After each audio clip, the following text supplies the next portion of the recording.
7వ ఎపిసోడ్. నాగమ్మ గది బయటికి వెళ్ళిపోయింది. గది తలుపులు గడియ పెట్టాడు రాజు. లేచి నుంచింది పార్వతి. వికటంగా గట్టిగా నవ్వాడు. పార్వతి రక్తం ఉడికెత్తిపోయింది. కోపం తిక్క నషళాన్ని కంటింది. గదిలో ఎవ్వరూ లేనంత మాత్రాన నేను మీకు లొంగుతానని అనుకోకండి. ఇంక మీదట అసలు మీరు నా ఒంటి మీద చెయ్య వెయ్యలేరు. ఎన్నాళ్ళు తాళిగట్టినందుకు గౌరవంతో లొంగాను. కానీ మీరు నాకిచ్చిన బహుమతులు ఎంత దరిద్రమైనవో ఇప్పుడు తెలిసింది నాకు. జరిగింది చాలు. మీకున్న రోగాల మూలంగా నాకు బిడ్డ పుట్టే యోగం లేకుండా చేశారు. ఇంకా ఏం సర్వనాశనం చెయ్యాలి? నన్ను వదిలేయండి, ఇంకా చాలు. మాట్లాడలేకపోయింది. ఎంత ధైర్యం నీకు? నిన్నేం చేయలేను, లొంగించుకు తీరతాను ఇవాళ. దగ్గరగా వచ్చి చేయి పట్టుకున్నాడు. బ్రాందీ వాసన గుప్పుమని వచ్చింది. భరించలేకపోయింది పార్వతి. ఒక్క విసురుతో చేయి గట్టిగా వెదిలించుకుంది. 2 చేతులతో విసురుగా రాజాను పక్క మీదకు తోసేసి తలుపు తీసుకొని బయటకు వచ్చేసింది. మరొక 5 నిమిషాలకి రాజా కూడా యువతలకొచ్చి మెల్లిగా తన గదిలోకి వెళ్ళిపోయాడు. ఆ రోజు రాత్రి ఎన్నో బుడ్లు పట్టించాడు. మామూలుగా నాగమ్మ తన గదిలోకి వెళ్ళిపోయింది గొణుక్కుంటూ. పార్వతి ఆ గదిలోకి వచ్చి పడుకుందే కానీ కునుకులేదు ఆమె కంటికి. మరునాడే రాజారావు కోలాన్ని తీసుకొచ్చి ఇంట్లోనే మకాం పెట్టాడు. ఇద్దరే కలిసే వెళ్తారు, కలిసే వస్తారు. ఇంట్లో ఉన్నంతసేపు గదిలోనే కోలాతో కాలక్షేపం రాజాకి. పాటలు, డాన్సులు, తాగడం అవన్నీ పూర్తయ్యాక కాఫీ తీసుకురా, టిఫిన్ తీసుకురా అంటూ నరకంలా ఉంటుంది ఆ కొంప పార్వతికి. రాత్రిళ్ళు మరీ అల్లరి, ఆ గొడవ భరించలేక రాత్రి షిఫ్ట్ వేయించుకొని పార్వతి వయోజన విద్య చెప్పడం మొదలుపెట్టింది. పని అయిపోయాక షీలామేనన్ గదిలోనే పడుకుంటోంది. పంతానికి కోలాన్ని 4 రోజులు ఇంటికి తీసుకొచ్చాడే కానీ అన్నాళ్ళు ఉంటుంది కోలా. పార్వతి కూడా రాకపోయేసరికి ఆమె ఇంక ఉండను అని చెప్పి వెళ్ళిపోయింది. అతను కూడా ఏం చేయలేకపోయాడు. ఆ తర్వాత రాజా పార్వతి విడివిడిగా దూరంగా ఏమీ భార్యాభర్తలు కానట్టే బ్రతకడం ప్రారంభించారు. రేణుక హనీమూన్ ముగించుకొని వచ్చింది. వేరే ఇల్లు తీసుకుని రేణుక రవిచంద్ర కాపురం పెట్టారు. రేణుక ఊరి నుంచి తిరిగి రాగానే పార్వతి సంగతి తెలిసి రెక్కలు కట్టుకుని వచ్చింది ఆమెను ఓదార్చడానికి. కానీ పార్వతిలోని దృఢ నిశ్చయము, స్థైర్యం చూసి ఆశ్చర్యపోయింది రేణుక. రేణుక, బాగా జరిగిందా హనీమూన్ అని అడిగింది. బాగానే జరిగింది అని చెప్పింది రేణుక. తను చూసిన ప్రాంతాలు, ఫోటోలు అన్నీ చూపించింది రేణుక పార్వతికి. ఆమె ఎంతో సంతోషించింది. రవిచంద్ర రేణుక దక్షిణ దేశ యాత్ర వేసుకున్న పథకానికి అంతరాయం కలిగింది. ఎందుకంటే అతడికి డెహ్రాడూన్లో ఉద్యోగం వచ్చింది. అతను వెళ్ళిపోయాడు. తర్వాత ఇల్లది చూశాక రేణుకను తీసుకెళ్తానని చెప్పాడు. ఆమె సరే అంది. ఒకరోజు బాలవిహార్కి వచ్చింది రేణుక. విషయం అంతా చెప్పింది. ఓ అలాగా, అయితే కంగ్రాచులేషన్స్ అంది. నీకొక విషయం చెప్పాలి. ఏంటి? కావేరి చాలామంది బాయ్ ఫ్రెండ్స్తో తిరుగుతోంది. పెద్ద పెద్ద పట్టణాల్లో ఉన్నప్పుడు ఎలాంటివి తప్పవు కదా. తప్పే ఉంది అంది పార్వతి. తప్పేం లేదనుకో, అలాంటి మా దాకా వస్తేనే కష్టం. అంటే మధుని ప్రాణం తీసేస్తోంది. అతను వెంటపడి వేధించి. మంచిదే కదా, ఫోన్లే, మీ అన్నయ్యకి ఇష్టమైతే పెళ్లి చేసే. అబ్బా, అంత విశాల హృదయం అన్నయ్యకి లేదు. ఒకవేళ ఉన్నా కావేరంటే మధుకు అసలు ఇష్టమే లేదు. ఇష్టం లేకపోతే ఎలా ఊరుకుంటున్నాడు మీ అన్నయ్య? చట్టుక్కుని అడిగేసింది. పార్వతి రేణుక గొంతుకులో విస్మయం తొంగి చూసింది. ఎందుకలా అంటున్నావు అన్నట్టు మొహం పెట్టింది రేణుక. అవును రేణు, ఇష్టం లేకపోతే ఆడది మగాడిని కానీ మగాడు ఆడదాన్ని కానీ ఏమీ చేయలేడు. నిజమే కదా? కరెక్ట్. నువ్వు చాలా ఎదిగిపోయావు పార్వతి. ఎంత సునిశ్చితంగా ఆలోచిస్తున్నావు. సన్నగా నవ్వుకుంది పార్వతి. అదిగో కావేరి. రేణుక తిరిగి చూసింది. రాజ్ హోటల్ నుంచి నవ్వుతూ వస్తోంది ఎవరితోనో. అతను కాస్త వయసు మళ్ళిన వాళ్ళలాగే కనిపిస్తున్నాడు. ఎవరు అతను రేణు? నీకేమైనా తెలుసా? రాజా స్నేహితుడు నందన్ లాల్ అని వజ్రాల వ్యాపారి. పార్వతి ఇంకేం మాట్లాడలేదు. మొత్తానికి రాజా కావేరి తెలివైన వాళ్ళు. వెలవేసి బాగా డబ్బున్న వాళ్ళనే పట్టుకుంటారు అంది రేణు. ఇద్దరూ ఇల్లు చేరారు. మీ మధు నన్ను సినిమాకి రమ్మన్నాడు అంది కావేరి. టిప్ టాప్గా తయారై వాళ్ళమ్మతో చెప్పి ఆమె బయలుదేరింది సినిమాకంటూ.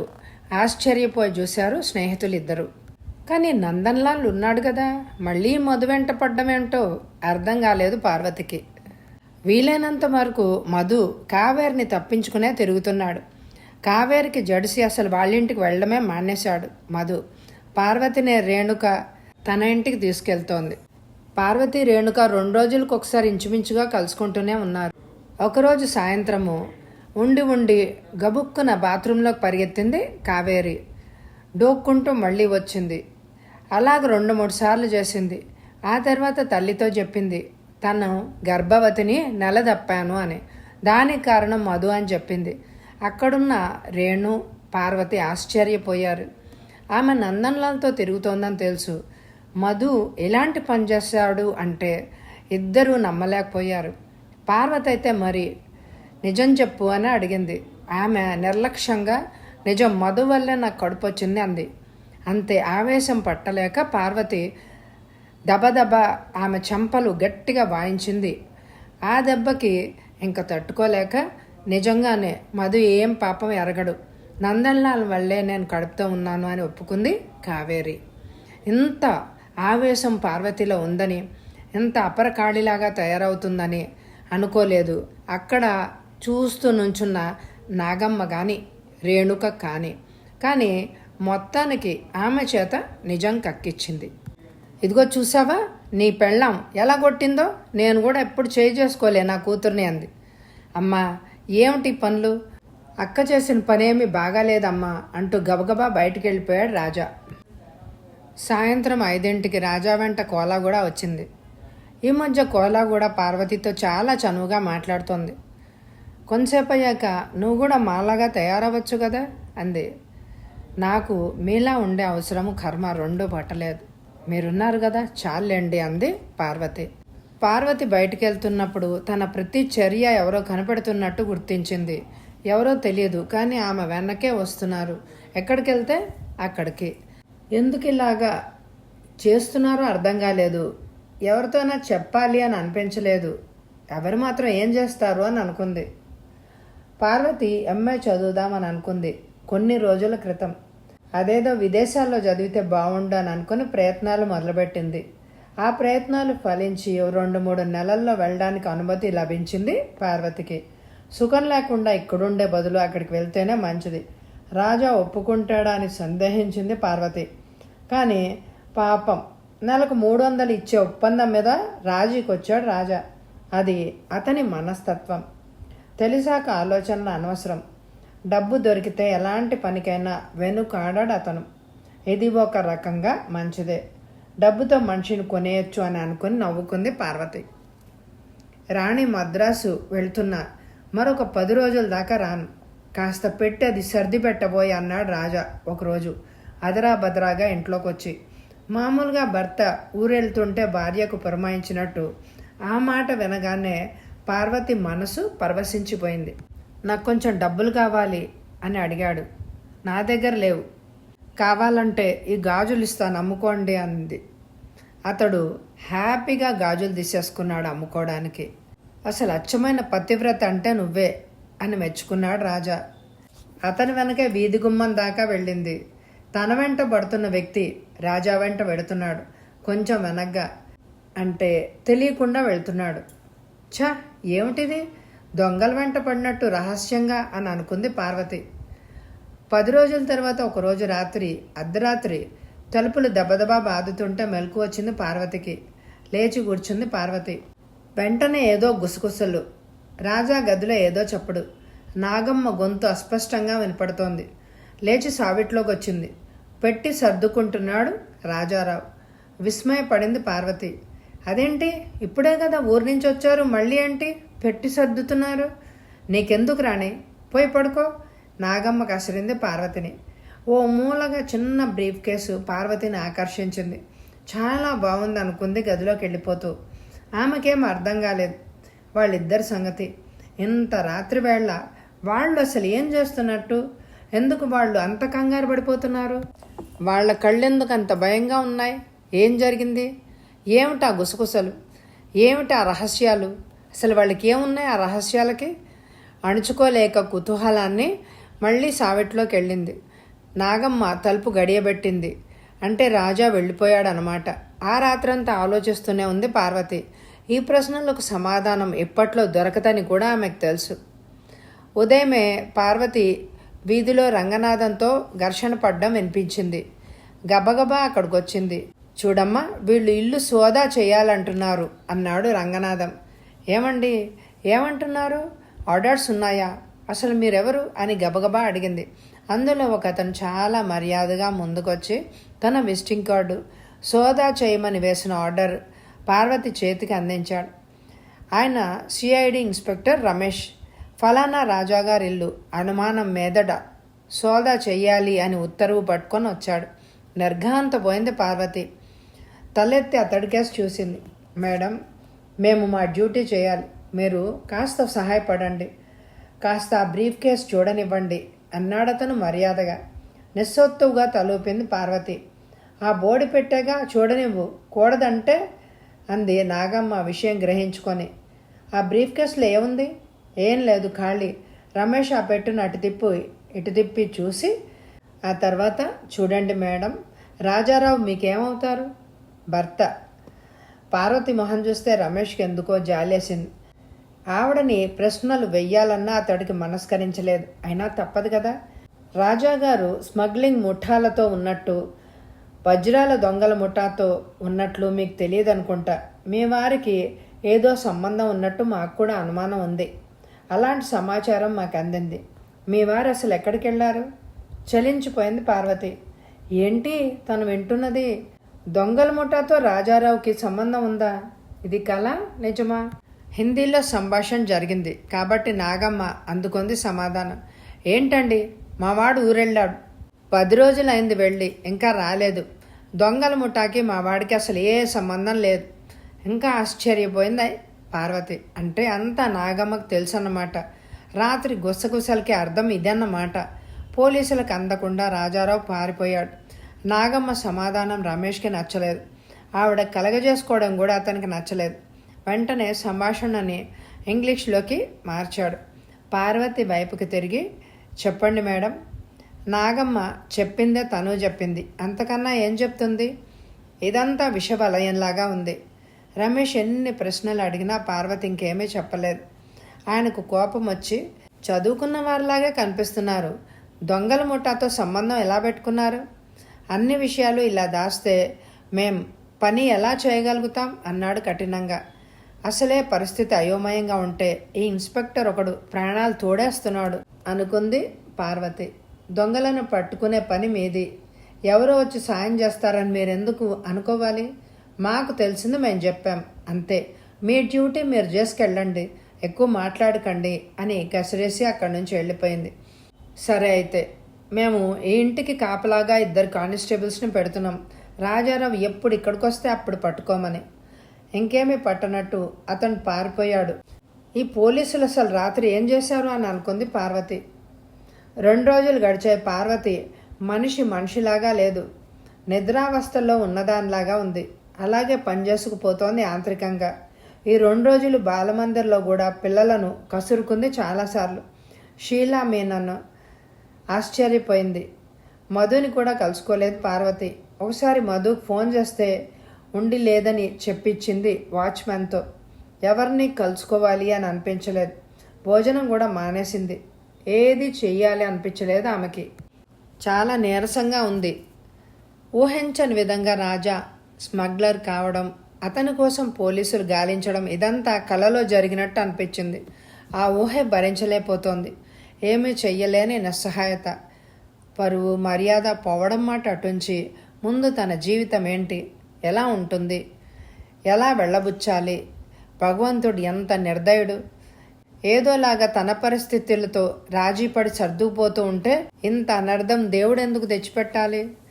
అందరి మీద విసుగు, దేవుడి మీద కసి. మనసు వివిధ రకాలుగా పోతోంది. రాత్రి అన్నం కూడా తినలేదు. ఓ కప్పు మజ్జిగ దాగి పడుకుంది. అదేమిటని నాగమ్మ కూడా అడగలేదు. వాళ్ళు ముగ్గురు మాత్రం భోజనాలు చేసేశారు. 2 రోజులు వాళ్ళు ముగ్గురు ఇల్లు కదిలి ఎక్కడికి పోలేదు. ఎంత పైకి ఏమి జరగనట్లు కబుర్లు చెప్పుకుంటున్నా ఇల్లు సోదా చేయడానికి పోలీసులు వచ్చిన రోజు నుంచి ఎవరి ముఖాల్లోనూ కళ కాంతులు లేవు. అందరూ ఎవరి పనులు వాళ్ళు చేసుకుపోతున్నారు. నందన్లాల్ వస్తే కావేరి వెళ్ళిపోయింది అతనితో. ఆ రాత్రంతా కలత నిద్రే పార్వతికి. తలుపులు బాదిన చప్పుడికి ఉలిక్కిపడి లేచింది పార్వతి. రాజారేవేమో అని. అతని తలుపుకే భయపడిపోయింది పార్వతి. ఒళ్ళంతా చెమటలు బట్టి గజగజా ఉణిగిపోయింది. తలుపులు తెరవడానికి నాగమ్మ లేచెళ్ళింది.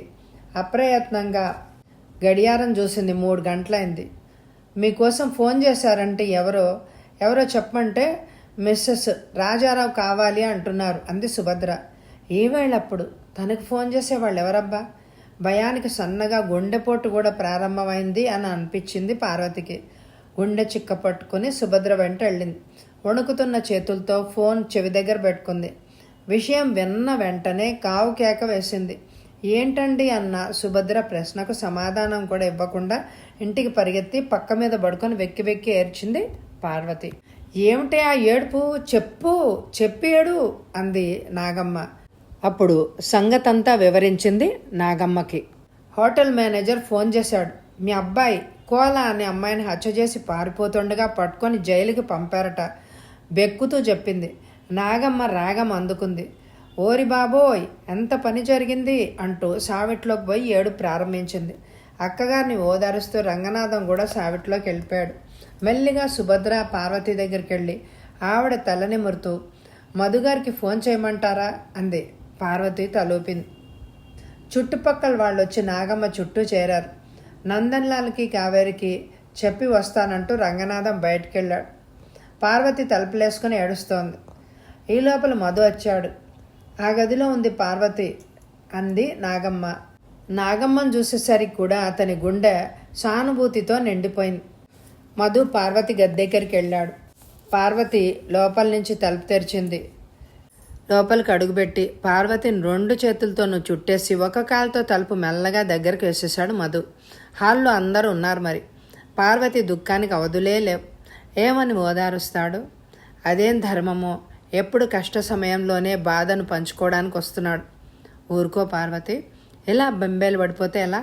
పార్వతిని గట్టిగా హృదయానికి హత్తుకుంటూ ఓదారుస్తున్నాడు. మధుని హత్తుకుపోయి వెక్కి వెక్కి ఏడుస్తోంది పార్వతి. ఆ క్షణంలో అతని కన్నా ఆప్తులు ఎవ్వరూ లేరు ఆమెకి. వార్తాపత్రికలన్నిట్లోనూ తాటికాయంత అక్షరాలతో ప్రచురితమైంది వార్త. మధు ఇచ్చిన తంతి చూసుకుని ఆగ మేఘాల మీద వచ్చేశారు. అటు డెహ్రాడూన్ నుంచి రేణుక, ఇటు మద్రాసు నుంచి వెంకట శాస్త్రి, రాజమ్మ, రామకృష్ణ, భారతి. అందరినీ చూడగానే పార్వతి దుఃఖం మరీ ఎక్కువైంది. వీళ్ళని చూడగానే పార్వతి కన్నా ముందు ఏడుపు ప్రారంభించారు నాగమ్మ, కావేరి. ఆ విషయాలన్నీ విన్న తర్వాత ఇంతవరకు తనకే విషయం తెలియలేదని కోపంతో రామకృష్ణని, భారతిని కూడా తిట్టాడు వెంకట శాస్త్రి. ఏదో పుట్టింటికి కూడా రాకుండా ఉంటే భర్తతో సుఖంగా ఉంది అని అనుకున్నాం, కానీ ఎంత జరిగిందని, ఇలాంటి దయనీయమైన పరిస్థితిలో నా కూతురుందని నాకెన్నాళ్ళు ఎందుకు తెలియపరచలేదు అని నిష్ఠూరం ఆడాడు వెంకట శాస్త్రి. అతని భార్య, ఏమ్మా ఆడబొడుచువు కదా అని ఊరుకున్నావు, ఇదే నీ చెల్లెలైతే ఏం చేసేదానివి? అలా చూస్తూ ఊరుకునేదానివా? చెప్పమ్మా చెప్పు అంటూ భారతిని అడిగాడు శాస్త్రి. భారతి కళ్ళు వర్షించేశాయి. ఏం చెప్తుంది? ఆయన బాధ అర్థం చేసుకోగలదు. తర్వాత నాగమ్మ దగ్గరికి వెళ్ళి, ఏంటండి మహా చెప్తున్నారు? అసలు ఇలాంటి పిల్లోడని మాకు ముందు తెలిస్తే మేము అసలు పెళ్లి చేసేవాళ్ళం కాదుగా అన్నాడు శాస్త్రి. ఏంటండి మహా చెప్తున్నారు? ముందు తెలిస్తే ఏం చేసేవారు? ఊరుకోక అసలు ఏం చేస్తారు? తాళిబొట్టు తెంచేసి మళ్ళీ పెళ్లి చేసేవారా మీ అమ్మాయికి? నాగమ్మ సవాల్ చేస్తున్నట్టే అడిగింది. అనే మాటేదో అనకూడని మాటేదో తెలుసుకునే తత్వం కాదు ఆవిడది. చిన్నప్పటి నుంచి నోటికి ఎంతొస్తే అంత అనేయడం ఆవిడకి అలవాటు. ఆ నోటి దాటి అటువంటిది. ఆవిడలో కొడుకు మీద ప్రేమ ఆ క్షణంలో ఏ కోసానా కనపడలేదు. ఇలా జరిగిందే అన్న బాధ ఆవిడలో లేదు. కోటీశ్వరుడైన నందర్లాల్ పరిచయంతో కావేరి ఆవిడ కూడా పూర్తిగా మారిపోయారు. సవాల్ చేస్తున్నట్లు నాగమ్మ వేసిన ప్రశ్న వినగానే టక్కున ఆవిడ వైపు తిరిగాడు వెంకట శాస్త్రి. దుఃఖం తగ్గి ఆ స్థానంలో అసహాయత, అవమానం రెండూ పెనవేసుకున్నాయి ఆయన్ని. తాళిబొట్టు తెంపి మళ్ళీ పెళ్లి చేసేవారా అన్న ప్రశ్న 1000 గొంతుకలతో ప్రశ్నించి ఆయన నిలదీసినట్లుగా అయింది. ఆయనలో రౌద్రాన్ని కలిగించింది. కసిగా అన్నారు ఆయన. అవునమ్మా నాగమ్మ, అవును, నిండా 25 లేవు నా బిడ్డకి. దాని గతి ఏంటి? 35 వచ్చినాయి నీ కూతురికి. మొన్న ఒక సింగు, ఈరోజు ఒక నందన్లాలు, రేపొక పార్సీవాడు కావాలే కానీ నా కూతురికి ఎవరు అక్కర్లేదా? తప్పకుండా చేస్తాను. నువ్వు అన్నంత పని. తాళిబొట్టు తెంపి నీ కొడుకు మెళ్ళో వేసి మా అమ్మాయికి నిజంగా పెళ్లి చేసేస్తాను. ఈ మాట వింటే ఈ నందన్లాళ్ళు తాతల్లాంటి వాళ్ళు కో అంటే 1,000,000 మంది క్యూలో నిలబడేవాళ్ళు తెలుసా? అంత మాట అంటావా? నన్ను తాళిబొట్టు తెంపి ఎంత మాట అన్నావు? తప్పకుండా చేస్తాను. ఆడదానివి అయిపోయావు కానీ ఈరోజు అసలు నీ రక్తం కళ్ళ చూసేవాణ్ణి. అనవసరంగా నన్ను రెచ్చగొట్టావు. ఉద్రేకంతో ఊగిపోతున్న ఆయన్ని రామకృష్ణ, మధు లోపలికి తీసుకెళ్ళిపోయారు. అసలు ఒక తండ్రి అనుకోడని మాటలన్నీ నా చేత అనిపించింది ఆవిడ అంటూ కుమిలిపోయారు వెంకట శాస్త్రి గారు. ఇక ఈ రభస జరిగాక ఇంక అక్కడెందుకు ఉండడమని కావేరి నాగమ్మని రంగనాథాన్ని తీసుకొని నందన్లాల్ ఇంటికి వెళ్ళిపోయింది. 4 రోజులు గడిచేసరికి అందరూ కాస్త సర్దుకున్నారు. దుఃఖభారం నుండి తేరుకుని కార్యభారం మొదలుపెట్టారు. మధు శాస్త్రి గారికి బాగా నచ్చజెప్పాడు. కోర్టు వ్యవహారాలు మేము చూసుకుంటాం, మీరు విశ్రాంతి తీసుకోండి అంటూ చెప్పాడు మధు. అసలు శాస్త్రి గారి సంఘటనతో బాగా కదిలిపోయాడు.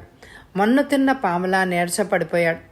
భర్త ఇలా అయిపోవడం చూసి రాజమ్మగారు కుంగిపోతున్నారు.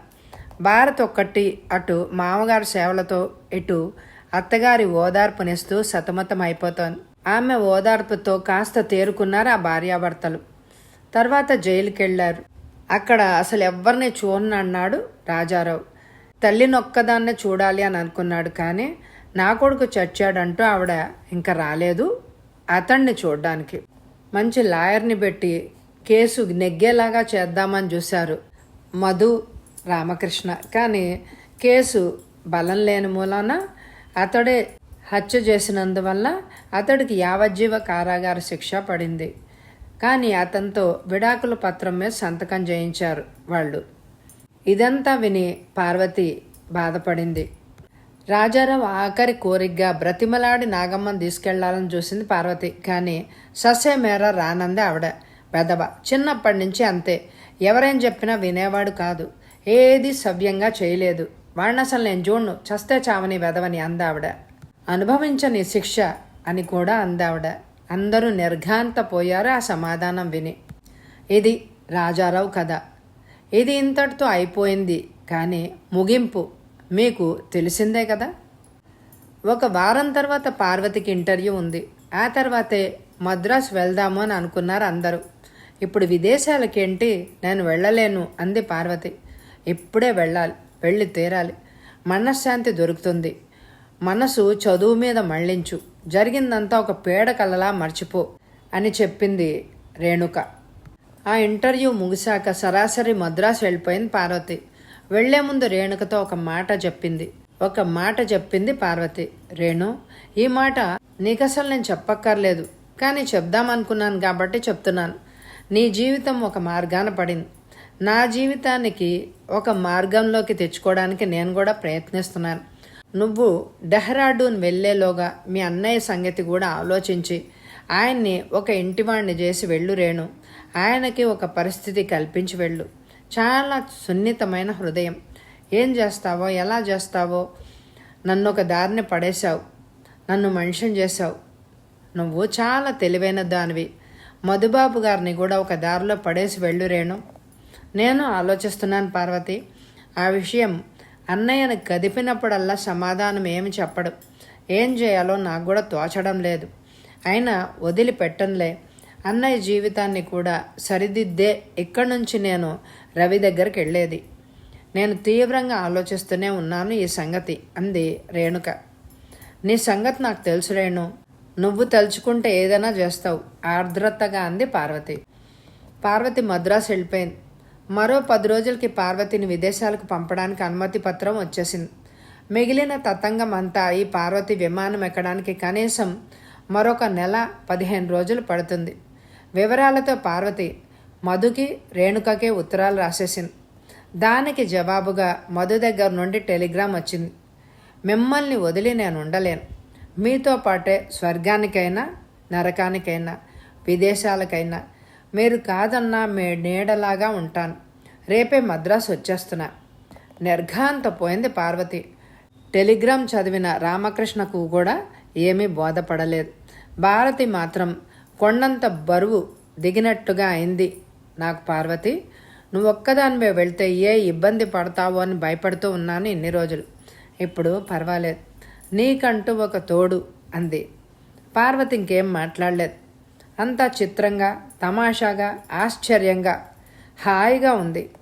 వెర్రిదానిలాగా టెలిగ్రామ్నే తదేకంగా చూస్తూ మౌనంగా ఉండిపోయింది పార్వతి.